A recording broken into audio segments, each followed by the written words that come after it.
Hello friends, good morning. मेरा नाम है रुपेश कुमार महतो और आपका हमारे यूट्यूब चैनल में वेलकम है। आज मैं क्लास 11th का जो कल केमिस्ट्री का एग्ज़ाम होने वाला है 18 तारीख को, ठीक है। तो उसका आज मैं जो सेक्शन ए में 7 क्वेश्चन पूछा जाता है ना, तो उसी का आज मैं टाइपिकल क्वेश्चन लेकर आया हुआ हूँ, ठीक है। हो सकता है यही क्वेश्चन सब भिड़ जाए या फिर इसी तरह का टाइपिकल भिड़ जाए, ठीक है। तो देखते हैं पहला क्वेश्चन क्या है। तो enthalpy change of a reaction, आपको enthalpy change of a reaction इसका डिफिनेशन पूछ सकता है या फिर इसका फार्मूला देकर कोई एक न्यूमेरिकल पूछ सकता है। तो इसका पहले हमको डिफिनेशन देखना पड़ेगा कि आखिर ये होता क्या है। तो देखते हैं। The enthalpy change accompanying a reaction is called the reaction enthalpy. जो रिएक्शन के साथ साथ जो परिवर्तन होता है ना इंथैल्पी में, उसी को हम enthalpy change of a reaction कहते हैं, ठीक है। फिर इसका the enthalpy change of a chemical reaction is given by the symbol. अब जो चेंज होगा इंथैल्पी में उसको हम डिनोट कैसे करेंगे, तो डेल्टा आर एच से डिनोट करते हैं, ठीक है। उसके बाद देखते हैं कि डेल्टा आर एच का जो फार्मूला होता है sum of enthalpies of products minus होता है sum of enthalpies of reactants. आप इसको इस तरह से भी डिफाइन कर सकते हैं कि the sum of enthalpies of products minus the sum of the enthalpies of reactants is called the enthalpy change of a reaction. इस तरह से भी आप इसको डिफाइन करके लिख सकते हैं। इसका इस तरह फार्मूला बनकर आ जाता है कि delta R H is equal to summation of A I H products minus summation of B I H reactants, ठीक है। उसके बाद देखते हैं ठीक है। उसके बाद देखते हैं कि डेल्टा आर एच ये हो गया फार्मूला। अब आपको मॉडल पेपर में पूछा गया है कि एक्सोथर्मिक रिएक्शन के लिए डेल्टा आर एच यानी इंथैल्पी चेंज का वैल्यू क्या होता है, तो वो होता है हमेशा नेगेटिव होता है, ठीक है, ऑलवेज नेगेटिव होता है। फिर देखते हैं एंडोथर्मिक रिएक्शन के लिए क्या होता है डेल्टा आर एच का वैल्यू, तो ऑलवेज पॉजिटिव होता है, ठीक है। ये सब आपको ध्यान रखना है। फिर अब मैं कुछ इंपॉर्टेंट आपको चीज़ बताने वाला हूँ, ठीक है। तो ये आपको जानना जरूरी है, तभी आप एक क्वेश्चन को बना सकते हैं, ठीक है। तो सबसे पहले आपको जानना पड़ेगा कि log 1 का वैल्यू क्या होता है। तो 1 log 2 का होता है 0.30, log 3 का 0.47, log 4 का 0.60, log 5 का 0.69, log 6 का 0.77, log 8 का इस तरह से, और log 10 का होता है 1, ठीक है। और आपको जानना है कि log e का वैल्यू क्या होता है। कोई आपसे पूछे तो log e का वैल्यू हो जाता है 0.43, ठीक है। अब देखते इससे ये मैंने क्यों बताया, देखिए यहाँ पर आपको देखने को मिलेगा। ये मैंने क्यों बताया, देखिए यहाँ पर आपको देखने को मिलेगा।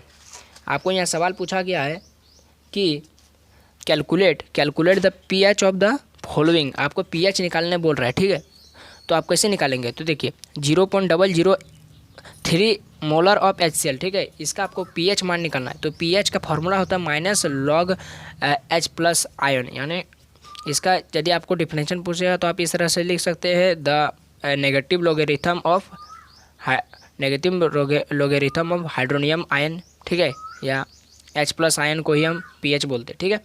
तो ये इसका फार्मूला बन जाता है और पीएच और H प्लस का वैल्यू यही वाला दिया है, ठीक है, 0.003। और यहाँ से पॉइंट हटाएंगे तो नीचे 1000 आ जाएगा, और माइनस log 3 इंटू ये 1000 को ऊपर लगेंगे तो 10 का पावर -3 हो जाएगा। तो 3 और ये वाला देखिए पावर को पहले लाते हैं और साइन जो रहता है ना पावर में वो चेंज हो जाता है। जैसे -3 है तो यहाँ +3 लिखेंगे और बीच में अपने माइनस आ जाता है क्योंकि यहाँ पहले से माइनस है, ठीक है। और log आ जाता है और ये जो इसका आगे में है ना 3, तो ये 3 यहाँ पर आ जाएगा। और यदि मान लेते किसी क्वेश्चन में आगे में कुछ नहीं तो 1 लिख दीजिएगा, और log 1 का तो वैल्यू अभी देखिए कि 0 होता है, ठीक है। तो इस तरह देखिए 3 माइनस log 3 का वैल्यू देखिए वहाँ पर मैंने बताया था तो 0.47 था, तो 2.53। ये वाला आपको टेबल तो याद रखना पड़ेगा, ठीक है। ज़्यादा नहीं, आपको 6-7 तक याद रखना है, ज़्यादा याद करने की ज़रूरत नहीं। फिर इसी तरह आपको क्वेश्चन नंबर 2 में पूछ रहा है 0.5500 M5 मोलर ऑफ NaOH का आपको यदि पीएच, देखिए यहाँ पर NaOH है यानी आपको पीएच निकालने बोल रहा है और NaOH आपको मोलिक्यूल दिया। तो सबसे पहले आपको POH निकालना पड़ेगा, ठीक है, पावर ऑफ हाइड्रोक्साइड आयन का निकालना पड़ेगा। उसके बाद फिर आप जानते हैं एक फार्मूला, या नहीं जानते तो देख लीजिए, PH और POH कहीं भी आपको कंपटीशन में पूछेगा कि PH और POH का यदि समेशन करेंगे यानी प्लस करेंगे तो क्या होगा, तो उसका आंसर होता है 14, ठीक है। तो हमको POH का वैल्यू पता है तो PH का वैल्यू आराम से निकाल सकते हैं, 14 माइनस POH। तो इस तरह मेरा ये आंसर निकल जाता है। तो इस तरह कुछ मैंने यहाँ पर क्वेश्चन लिखा है, ठीक है, PH से रिलेटेड क्वेश्चन आप इसको देख सकते हैं। अभी मैं इसका तुरंत PDF बना करके अभी डिस्क्रिप्शन बॉक्स में उसका लिंक डाल दूँगा, ठीक है। आप वहाँ से डायरेक्ट इसको याद भी कर सकते हैं, ठीक है, या मैंने सोल्यूशन कर सकते हैं, याद का करेंगे, ठीक है। फिर देखते हैं हम लोग नेक्स्ट क्वेश्चन कि आपको डिफाइन करने बोला oxidation and reduction in the term of oxidation number, आपको ऑक्सीडेशन नंबर के टर्म में, ठीक है, on the basis of oxidation number आपको ऑक्सीडेशन और रिडक्शन का डेफिनेशन पूछ रहे हैं, ठीक है। तो देख रहे हैं on the basis of oxidation number, ठीक है। तो ऑक्सीडेशन नंबर के बेसिस पर यदि हम ऑक्सीडेशन और रिडक्शन का डेफिनेशन देखेंगे तो होता है ऑक्सीडेशन में be defined as the reaction in which the oxidation number of an element in an atom molecule और आयन इंक्रीज। यदि ऑक्सीडेशन नंबर इंक्रीज करता है, ठीक है, तो मतलब किसी में यदि oxidation on the basis of oxidation यदि नंबर बढ़ता है तभी किसी एलिमेंट, किसी एटम या मॉलिक्यूल में यदि आपका ऑक्सीडेशन नंबर बढ़ रहा है, इंक्रीज कर रहा है, तो जान लीजिए कि उसमें ऑक्सीडेशन हो रहा है। और यदि किसी में डिक्रीज कर रहा है तो उसमें जान लीजिए कि रिडक्शन हो रहा है। तो इस तरह आप ऑक्सीडेशन नंबर के बेसिस पर आप उसको पहचान सकते हैं, ठीक है, उसको डिफाइन कर सकते हैं। फिर देखिए, फिर आपका आता है उसी तरह का टाइपिकल क्वेश्चन। मैंने बोला था ना कि आपको टाइपिकल क्वेश्चन मैं बताऊँगा। देखिए टाइपिकल क्वेश्चन आ गया। टाइपिकल क्वेश्चन में पूछ रहा है कि define oxidation and reduction in the term of electronic transition, ठीक है। तो अब आपको इलेक्ट्रॉनिक ट्रांजिशन के टर्म में आपको ऑक्सीडेशन और रिडक्शन को डिफाइन करने बोल रहा है। तो ये on the basis of electronic transition, oxidation का डेफिनेशन हो जाएगा is the process of loss of electron. Electronic transition का मतलब होता है इलेक्ट्रॉन का स्थानांतरण के कारण इलेक्ट्रॉन गेन हो रहा है या लूज हो रहा है। तो यदि इलेक्ट्रॉन का लूज होगा तो वो ऑक्सीडेशन होगा किसी एटम या मॉलिक्यूल या आयन से, या यदि किसी एटम या मॉलिक्यूल या आयन से ऑक्सीजन का इलेक्ट्रॉन्स का गेन होगा यानी लेगा तो रिडक्शन होगा। फिर मैं देखता हूँ आपको एक इम्पोर्टेंट में चीज़ बताता हूँ, right the IPSC name of following. यहाँ से क्वेश्चन पक्का आएगा, ठीक है।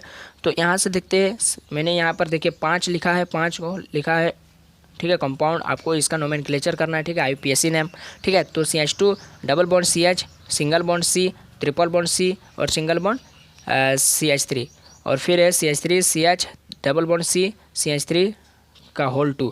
फिर है एक बेंजीन है और उसमें CH3 लगा है और फिर OH लगा, और फिर दूसरा है कि यहाँ पर एक इस तरह का ये दिया है, ठीक है। ये इसको आप लाइन स्ट्रक्चर भी बोलते हैं। तो यहाँ पर 1 2 3 4 कार्बन वाला है, ठीक है, आप इसको भी देख लीजिए। फिर एक बेंजीन है, फिर CH2 है, फिर CH2, फिर CH, फिर डबल बॉन्ड CH2 है, ठीक है। तो यहाँ से देखिए, अब आपको यहाँ पर देखने को मिलेगा कि यहाँ पर मैंने सबका नोमेनक्लेचर कर दिया, ठीक है। अभी इसका मैं PDF बना के डाल दूँगा तब आपको सब समझ में आ गया, क्योंकि आप तो ये सब नोमेनक्लेचर जानते ही होंगे, ठीक है। मैंने यहाँ पर इसलिए बताया क्योंकि ये सब इंपॉर्टेंट था, ठीक है। अब आपको एक देखिए, यहाँ पर कैमरा में थोड़ा आपको दिक्कत होगा क्योंकि मैं ओपन कैमरा से ये वीडियो बना रहा हूँ, तो क्वालिटी थोड़ा अच्छा नहीं दे रहा है, काफ़ी जूम करके बना रहा हूँ ना, इसे थोड़ा मैनेज कीजिएगा, ठीक है। तो देख रहे हैं कि write the structure of cis and trans isomer of butane. Butane का आप तो सीस और ट्रांस आइसोमर बनाने जानते होंगे, ठीक है। तो इस तरह बना लीजिएगा। तो मैंने यहाँ पर बना दिया है, ठीक है। अभी इसका PDF डाल दूंगा, आप टेंशन नहीं लीजिए, ठीक है। उसके बाद देखिए टाइपिकल मैंने बोला था ना, तो draw the cis and trans isomer of hex twin. आपको हेक्स ट्विन का सीस और ट्रांस आइसोमर बनाने बोलेगा। तो सबसे पहले देखिए, किसी का भी आपको पूछे, हेक्स ट्विन, ब्यूटेन का पूछे, चाहे पेंट ट्विन का पूछे, चाहे हेक्स ट्विन का, किसी का भी पूछे, तो सबसे पहले आप उसका नॉर्मल आप उसका फार्मूला लिख दीजिए, ठीक है। नॉर्मल स्ट्रक्चर मतलब फार्मूला लिख दीजिए, ठीक है। उसके बाद उसको आप देखिए कि कहाँ पर डबल बॉन्ड है, तो डबल बॉन्ड जन 2 कार्बन रहेगा उसको बीच में रख दीजिएगा, ठीक है। उसके बाद जो भी इस कार्बन से जो ब्रांच निकला उसको ऊपर में लिख दीजिए, और इस कार्बन से जो ब्रांच निकला उसको एक तरफ लिख दीजिए। तो सीस में तो जानते हैं जो एक ही समूह एक साथ माने एक तरफ होता है, और ट्रांस में एक ही समूह अपोजिट डायरेक्शन में रहता है। तो इतना तो आप जानते हो। तो ये था मेरा आज का छोटा सा वीडियो। आपको कैसा लगा आप हमको कमेंट बॉक्स में बताएं। यदि वीडियो थोड़ा सा भी हेल्पफुल रहा कल के एग्जाम के लिए, आपको लग रहा है कि ऐसा क्वेश्चन शायद टाइपिकल पूछ सकता है, तो हमारे चैनल को सब्सक्राइब कर लें। यहाँ हम इसी तरह का वीडियो बनाते रहते हैं, और ज़्यादा से ज़्यादा अपने दोस्तों में यह वीडियो को शेयर कीजिए ताकि सबको इस तरह का लाभ मिलता रहे। तो आज के लिए इतना ही, धन्यवाद।